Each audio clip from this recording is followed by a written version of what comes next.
Hey there, beautiful souls. Today's episode is all about all those moments where love feels more like a battlefield than a safe sanctuary. Have you ever found yourself thinking, love is hard? It is so damn painful. Relationships are so stressful. I'm so done with this. If you have, trust me, you're not alone. I know that I've thought those very words so many times in my past, and I've heard so many of my friends repeat them back to me. Over the past 15 years, I've had the privilege of working with incredible people. And one common thread that runs through all their stories is the struggle with love and relationships. Whether it's disappointment, betrayal, feeling unloved, or just plain loneliness, there are countless ways in which love challenges us. So whether you're single and searching for that special someone, or in a relationship that feels more like a war zone than a partnership, my goal today is to help you gain clarity on why love can feel like such a struggle for you. So I'm going to lay it down straight, and I want you to keep an open mind, stay curious, and allow yourself to recognize that perhaps, just maybe, you've been creating some of the hardships in your own life. The ones that feel like it's life doing it to you or it's everybody else but you. Well, you might, just might, find that you've been creating the problems in your own life. Now let's dive into the 5 common reasons why love feels more stressful than safe. Reason number 1. Baggage from the past. You know that feeling of carrying around a heavy backpack filled with old memories and pain? Yeah, that's what unresolved past trauma and limiting beliefs feel like. Whether it's heartbreak, trust issues, or other traumas, these emotional scars can linger long after the wounds have healed. Maybe you find yourself stuck in a cycle of regret, constantly replaying the shoulda, coulda, wouldas. Or perhaps you've become victim to your own story, asking yourself over and over again, why me? Why is this happening to me again? Whatever it is, until we unpack the baggage and confront these old wounds, we'll continue to be held back from experiencing the love and connection we deserve. And when we keep carrying around the baggage of our past, we can't trust others. We feel afraid. We expect that our trust will be broken again, and we want to protect ourselves from those things. We anticipate pain, even when it is only a fragment of a memory that is hanging over our head and keeps us in the state of fear. We make decisions from fear and we close our heart, overreacting or responding from trying to protect ourselves instead of being our true, authentic selves. Do you relate? Yeah, I know. You probably recognize how sometimes you do things to avoid pain instead of allowing yourself to truly receive love. It's like building a fortress around our hearts, convinced that it's the only way to protect ourselves from further harm. But in reality, all we're doing is closing ourselves off from the possibility of experiencing love in its purest form. So it's time to tear down those walls, break free from the shackles of fear, and open ourselves up to the beautiful and transformative power of love. Reason number 2, fear of getting hurt. Now let's talk about fear.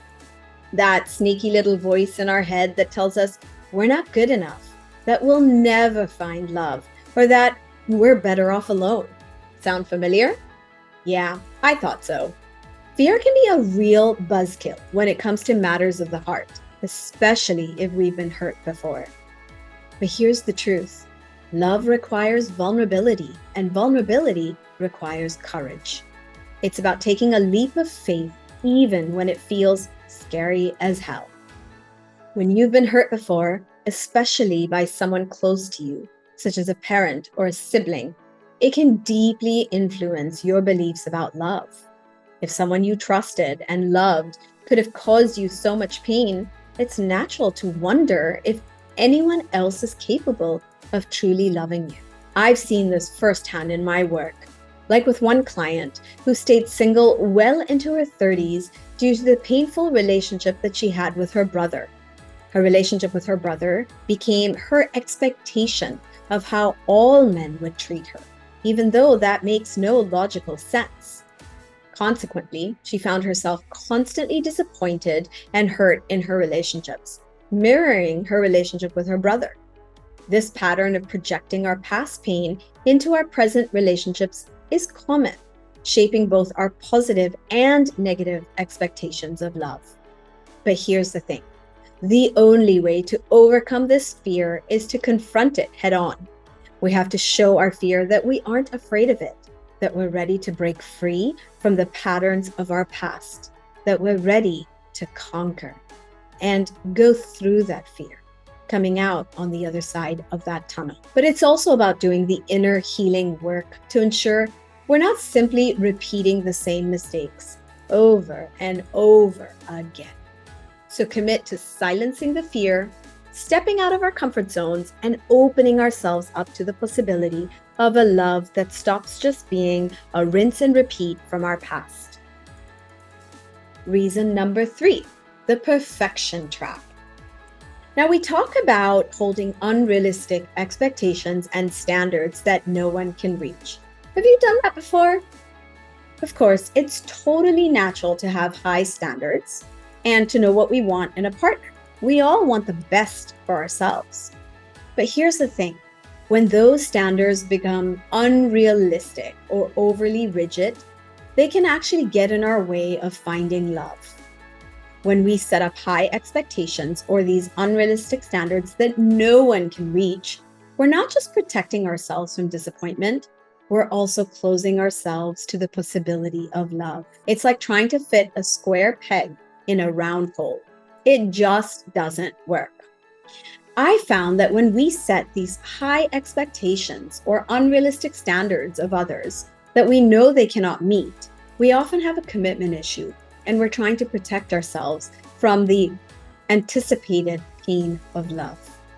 It's like using high expectations as a shield, a way to deflect blame from ourselves and put it onto others. But setting impossible standards, we just create a convenient excuse that it's not me, it's them. But in reality, we're avoiding the responsibility of facing our own pain and fears.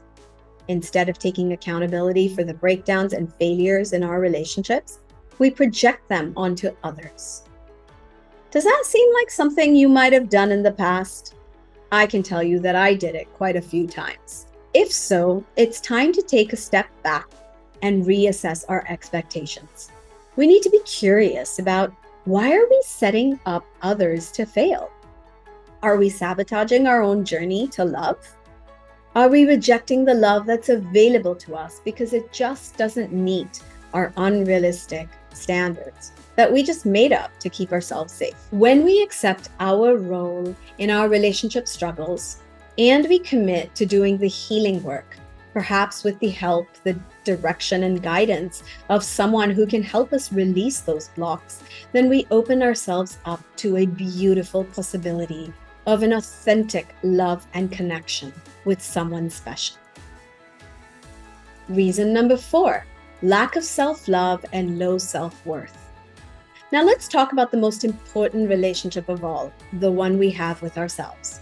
You see, if we don't love ourselves and we don't value ourselves, it's going to be pretty darn hard to attract someone who actually does. It's like trying to build a house on a shaky foundation. It's only a matter of time before the whole thing comes crashing down. I spent years searching for someone to love me, only to realize that the person who had to love me was myself.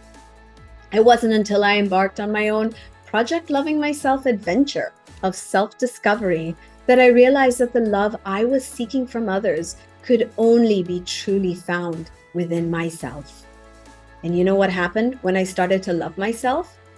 I no longer felt this desperate need or craving for external validation. I didn't need someone to fill in all my voids, my holes, because I was already whole and complete on my own.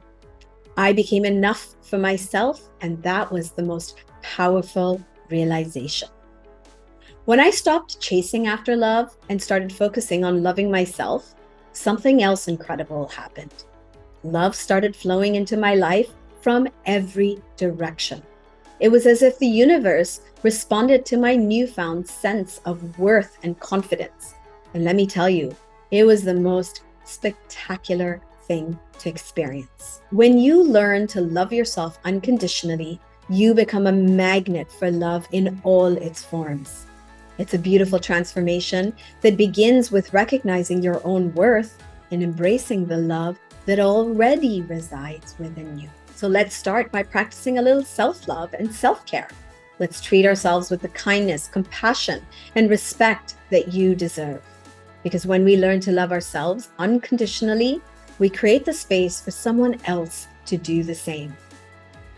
Reason number 5, it feels impossible to connect. Let's address the challenges of finding connection in our fast-paced world. Between the demands of work, family obligations, and a never-ending to-do list, it's no wonder that carving out time for meaningful connections can feel like an uphill battle. But here's the truth. Love has a funny way of finding us when we least expect it, often in the most unexpected of places. Take my student, for example. She was struggling to feel loved and appreciated by her partner until they adopted a dog. Suddenly, she found a new source of unconditional love and companionship, which eased the pressure on her relationship to make her feel complete.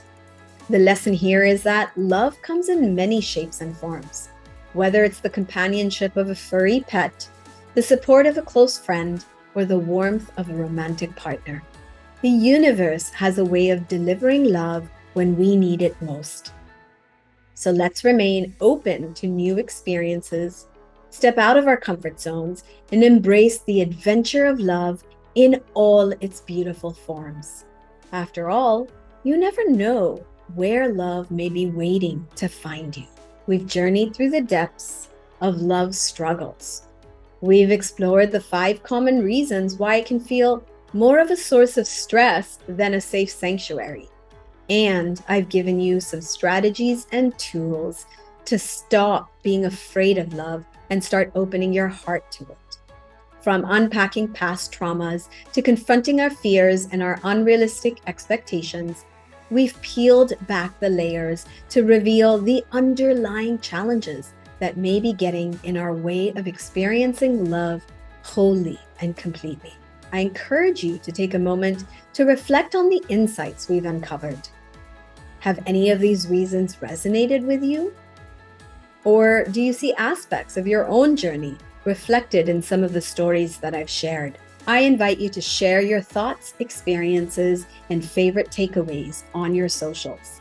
Tag me on @ProjectLovingMyself podcast and tag me too @𝗖𝗢𝗡𝗥𝗦𝗔𝗧𝗜𝗢𝗡 if you got any aha moments from today's episode. Feel free to DM me too.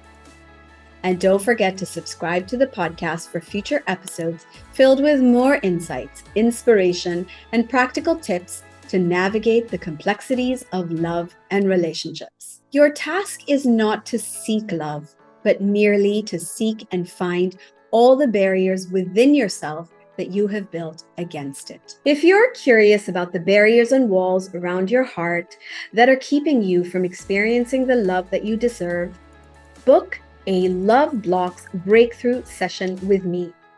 Whether you're single, married, or in a relationship, we can seek and dismantle those barriers that are keeping you from the kind of love that would make your heart flutter with excitement, the kind of love that would make you feel safe, and the kind of love that would make you feel supported and loved the way you truly deserve. Book now on bit.ly/loveblocksbreakthrough or check out the link in the episode description. As you go forward, embrace the journey of self-awareness, open your heart to the possibilities, and may love always find its way to you. Until next time, take care and remember, you are loved.